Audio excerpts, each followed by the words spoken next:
नमस्कार, cooking hub या चॅनलमध्ये आपणा सर्वांचं स्वागत आहे. आज आपण पाहणार आहेत सोयाबीनची भाजी.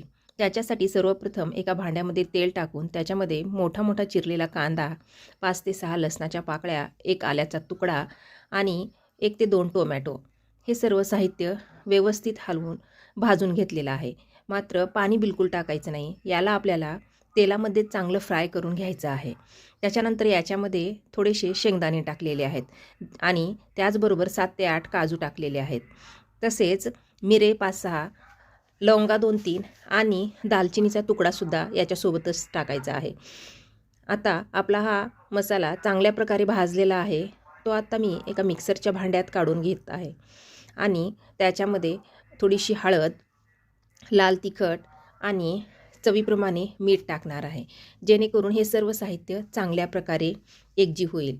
आता दुसरीकडे एका पातेल्यामध्ये 1 चमचाभर तेल टाकलेलं आहे.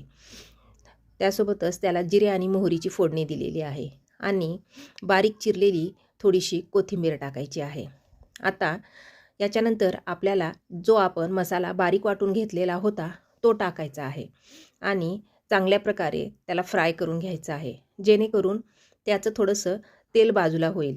आपण पाहू शकता मसाला अगदी छान वाटला गेलेला आहे. आता तो शिजलेला आहे. त्याच्यामध्ये आता आपल्याला 1 ते 2 वाटी गरम पाणी टाकायचं आहे आणि अगदी थोडीशी साखर आवडत असेल तर. आता तुम्ही पाहू शकता त्याला चांगली उकळी आलेली आहे. त्याच्यामध्ये आपण भिजवलेले सोयाबीन टाकलेले आहेत.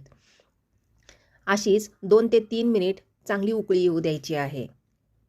तुम्ही पाहू शकता जो काही रस्सा भाजीचा बनलेला आहे तो सुद्धा अगदी गाढा बनलेला आहे आणि अशा प्रकारे आपली सोयाबीनची भाजी तयार झालेली आहे. धन्यवाद. जर रेसिपी आवडली असेल तर चॅनलला लाईक, शेअर आणि सबस्क्राईब करा.